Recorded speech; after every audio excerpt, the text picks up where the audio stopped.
I'm going to try to scene setter this, as we say, because I think what I'm bringing from is sort of some practical real-world experience, having worked in the security apparatus as well, and then certainly my role in sort of the academy and wrapping up my dissertation, which I'll talk about in a second because I think it'll come full circle.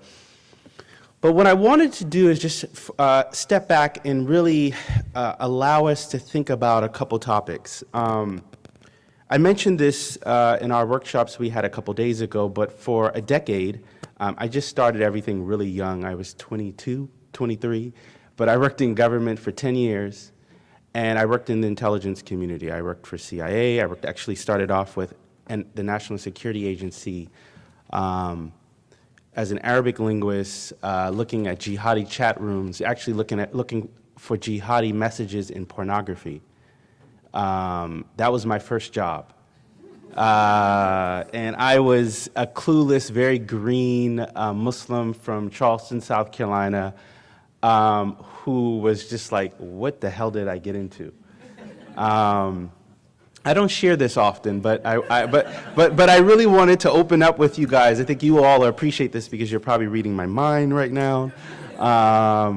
But I worked there, and it was pretty much an eye-opening experience because I was listening for about 6 months of just various idioms, statements that were framed in going through the Arabic documents, or listening to Arabic and this pornography too as well.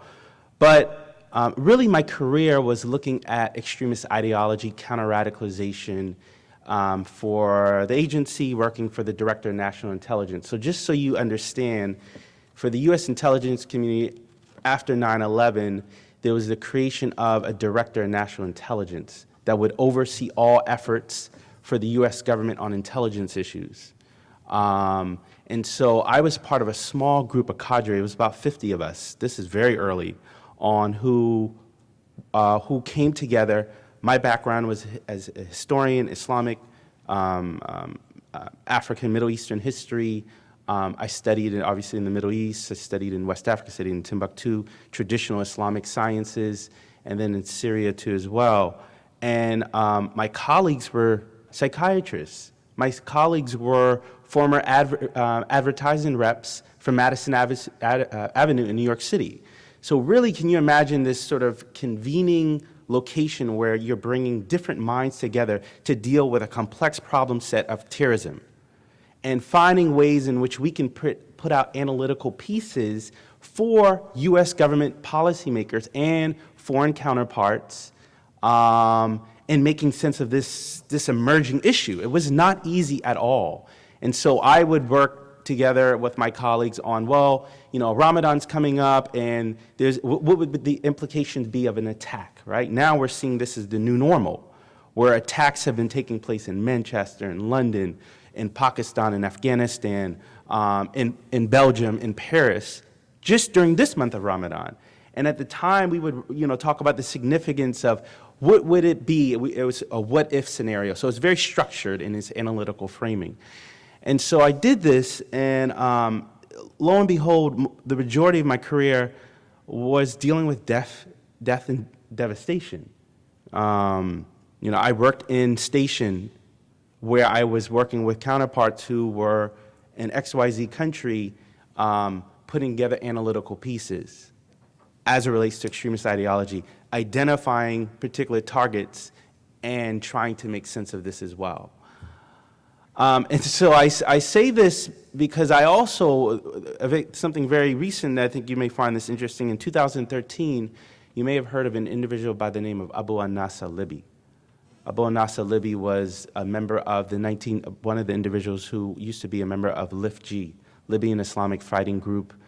And he was also the perpetrator, one of the individuals behind the 1998 bombings in Tanzania, in Dar es Salaam, and also Nairobi, Kenya.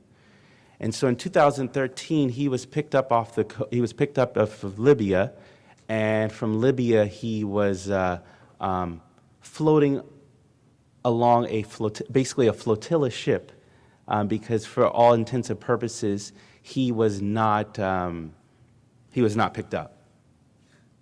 And he was there, and I was part of a very small group of analysts of what would it be like, what are the implications to bring him back to the U.S., because in this case now, this is open source. He had contracted hepatitis C, and we were also aiming to prosecute him back to the U.S. Let's speed up. 2015, he comes to the U.S. and dies in a hospital, and we unfortunately were unable to prosecute him. We have also the incident, I'm doing this for a reason to give you context. In 2017, we have the incidents of, in May, last month, of Salman Abedi in Manchester, who was a Libyan British citizen who was the perpetrator behind the Manchester attack. Quite interestingly enough, after the death of Muammar Gaddafi, we saw a lot of individuals who went to Libya to fight and then come back. So I just give you these examples of how do you deal with reconciling the issue of very hard issue kinetic activity, individuals who are involved with terrorist acts. I'm not going to put a value judgment on yet, but I'll just say from a former counterterrorism angle, as a former political analyst, how do you deal with the issue of individuals who are, for all intents and purposes, at least within the U.S. radar, were involved with terrorist acts, and how do you work to stop and prevent this? With a global phenomenon taking place, it's not an easy task. It's something that, again, most of my life I've worked on, and also in the aftermath of leaving government, I have been working with Quilliam, where we have been dealing with individuals who have been radicalized. And so I won't get into the intricacies of sort of cognitive reasoning of why individuals are radicalized. We'll leave that. But what I will say is that from a person who sees that ideology isn't the only factor, I also see that it is one factor on the pathway of individuals being radicalized and why they join terrorist movements. And it's been quite interesting to actually be confronted with the reality of the intra-Muslim conversation of one not wanting, and I mentioned this a couple of days ago, not wanting to address a very difficult issue of admitting that there is a problem within certain aspects of the Muslim community. The also challenge of the victimization of Muslims too as well. And then also what I categorize as these rhetorical building blocks that we can frame of why individuals are joining certain movements. I mean, one could argue history. If I could do probably 20, but just history itself, this sort of loss of grace of the great societies of the Muslim world. Again, we talked about this previously. There's a wonderful piece by Aiden, who's a Harvard professor, the idea of the Muslim world that has never existed, but this idea of a Muslim utopia, that Muslims themselves seek to reestablish this period of time of Andalusia, where Muslims were collaborating with Jewish, Muslim, Christian intellectuals. The same year that Muslims were expelled from southern Spain was the same year that Jews as well. But this sort of pride of recognizing that 2/3 of the stars in this constellation have Arabic names. They do. And the contribution of algebra, arithmetic, alcohol, et cetera, I mean, there's certainly the Arab contribution to as well. So Muslims certainly falling from grace and this desire to reclaim that identity, that lost past.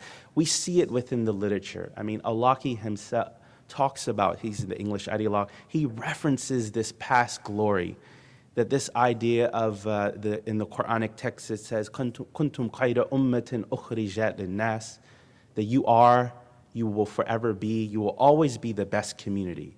People see this as, I mean, this is a legitimate, well-known Quranic verse. But we also have individuals who use it for their own nefarious purposes, right? And so there's this struggle between, the 21st century that we live in, but also individuals whose thinking are very much still in perhaps the 7th century. And how far do you go between sort of this idea of, in Islamic concept, tajdeed, islah, this revivalness, this reform, whose business is it to reform or to revitalize the tradition itself? Is Western Islam a watered-down version of Islam? I'm not necessarily giving you an answer. I'm giving you these things for us to think about. These are real challenges that Muslims are faced with. What does it mean to be a Muslim in the West? What does it mean to the fact that autocratic governments throughout the Middle East and in the Arab world have created this vacuum, and that we also have the rise of atheism within Muslim societies throughout the broader Arab and Islamic world. So I'm just giving you sort of things to contextualize, to think about, because these are internal challenges as well. And then when there is the desire to offer another way of being, then there's also internal discussion of shaming and blaming too. At least within the Western context as well, we're seeing this sort of shaming and blaming of, well, we can't air that dirty laundry, and then if you do, we're going to blame you, and then we're going to relegate you in sort of a, you're outside the folds of normative Islam too as well. So just give you a few things to think about, but I wanted to just kind of frame it a bit, because I think what also you have, and I didn't say this a couple days ago, but for my dissertation has been really sort of a journey of the fusion of my work in counterterrorism and security, but also my work in my research interests in the historical context of the late Imam Mohammed, which I offer to say that he created the first ever de-radicalization program in the United States. Now, W.D. Mohammed, I'll skip the slides, a few of these. This is him right here. He was an American Islamic revivalist, African-American, who sought to promote a very, an Islam that was an indigenized Islam in the American context.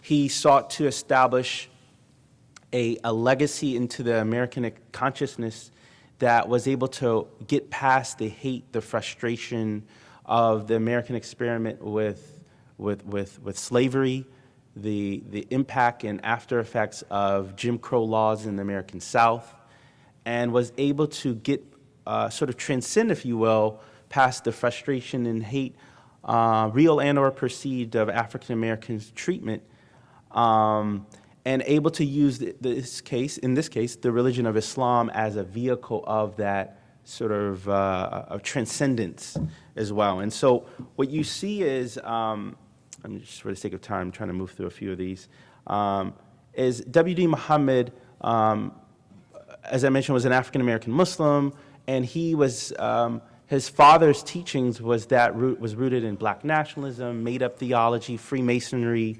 spirituality, some elements of Sufism, and what his father created, Elijah Muhammad, which was part of this movement, a black nationalist movement, really sought to address the social, cultural realities of African American life. For mainstream Orthodox Muslims, it was seen as heretical because it did not infuse orthodoxy. They didn't pray. Their prayers were not sort of synonymous with what you see, the ritualistic prayers of Sunni or Shia Muslims throughout the broader Islamic world. But in hindsight, and sort of my historical work has been looking at that the mythology, if you will, that was created, this sort of fusion of proto-Islam, the mythology of the Nation of Islam, also protected the community against foreign elements. And they, in their catechism, they would highlight and mention not allowing European or white Americans inside their temples. The temples was synonymous with their mosques. This was the term that they used. And it was a black upliftment, a black empowerment movement that now it still has adherents, led by Louis Farrakhan, you probably heard, who certainly still has some. He dances between normative Islam and still that black nationalist rhetoric, and certainly known for, in the past, some of his anti-Semitic remarks as well. And so W.D. Mohammed was able to sort of radically reform his father's teachings, reject it, and bring over the largest group of American Muslims to Sunni mainstream Islam. And so what I argue is sort of a de-radicalization movement, at the time probably not his intentions or purpose at all, but using a philosophical, theological framing, using and encouraging interfaith dialogue, encouraging civic activism, encouraging American patriotism, and actually using the frustration that they had, legitimate frustration, and channeling it through the First Amendment right of the American Constitution. I mean, that's a radical transformation of a community that just 20, 30, 40 years prior were very critical of the US government and used charged language, but had individuals like Muhammad Ali who radically transformed his ideology into one which we're now known, that's probably perhaps the most populous or popular American Muslim, popular Muslim throughout the world. And so that's sort of part of the work that I've been doing. To the left, Elijah Muhammad's this is sort of their visual clothing that they would wear, a suit.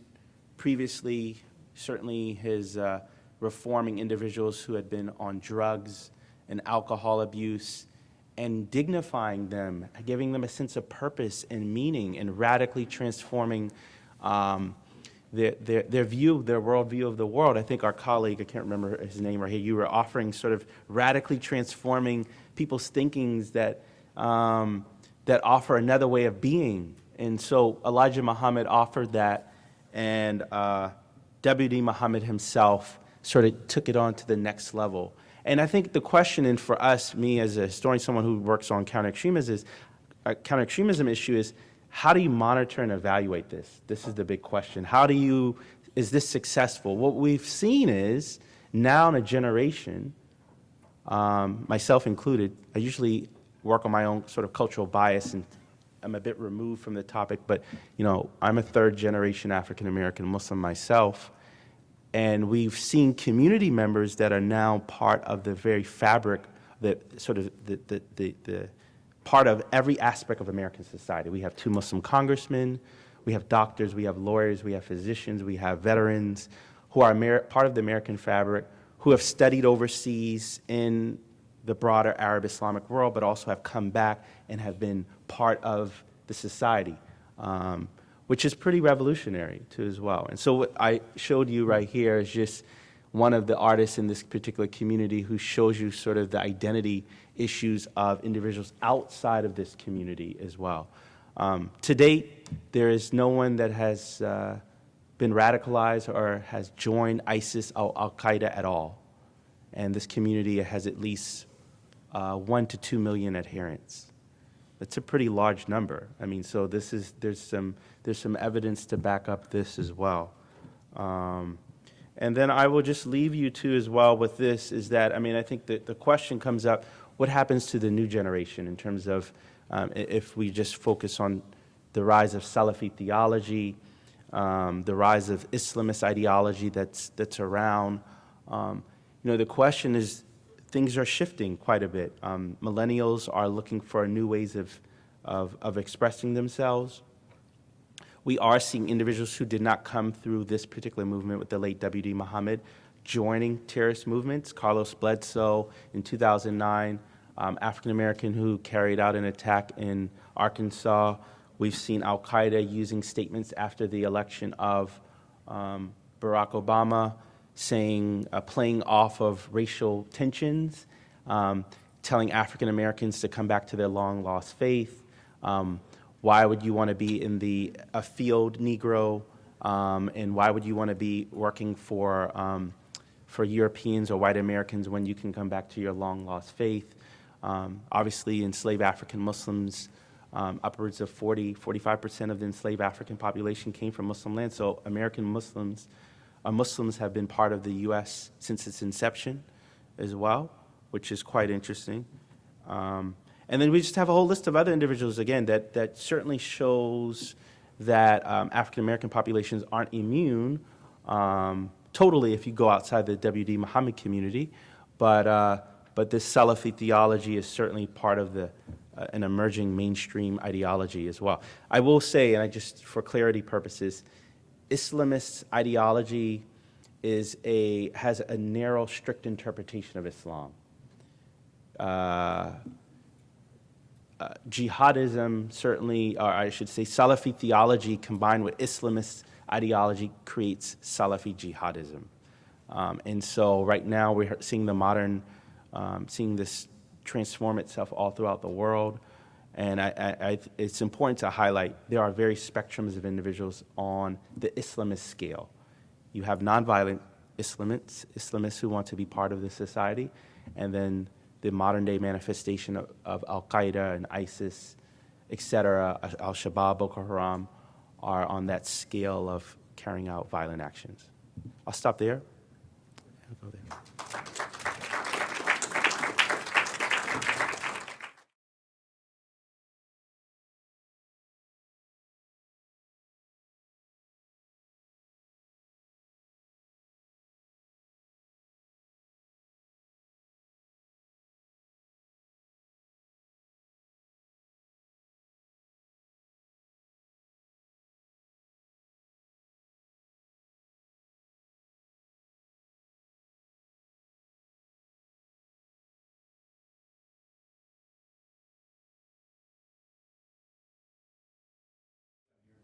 Yeah, I mean, I think that, and I didn't mention this, but essentially this is sort of a resilience study too as well. I mean, it's the community. I mean, people forget too as well. Hip hop is certainly probably the most important mode of expression all throughout the world.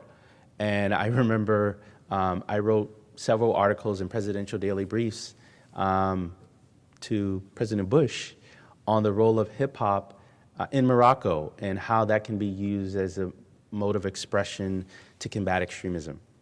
And I say that particularly in the UK example, African American communities have negotiated this space of normative Islam and then their own terms of what Islam means. I mean, the 5%er movement, we joke about it, it's sort of a street culture meets Islam meets urban,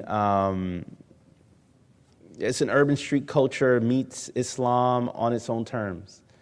There's some petty crime probably going on too as well, but relatively nonviolent expression. And I think that, the form of Islam that's practiced and expressed may not be the Sufism of someone's grandfather. And Sufism isn't the antidote toward violent extremism either. I think that it's important. I've worked on policy papers and people are thinking, well, this very esoteric form of Islam will work. Well, not necessarily. It's less, I think the generation previously may have been interested in that, but younger people want more structure. They want more legalistic forms of Islamic expression now. So anyway, I may be digressing, but what I will say to you is that I think that this is one example, not the only example, that can be used throughout the world. And I think that we're all testing, we're piloting, and I think for other Western societies, this is one example to use because it shows and addresses issues of identity and how you can do it within the framework of Western democracies. It may look different in the broader Islamic world, but I can certainly say within Western societies, whether you're in Belgium, in Molenbeek, this experience certainly can speak to their level of experiences.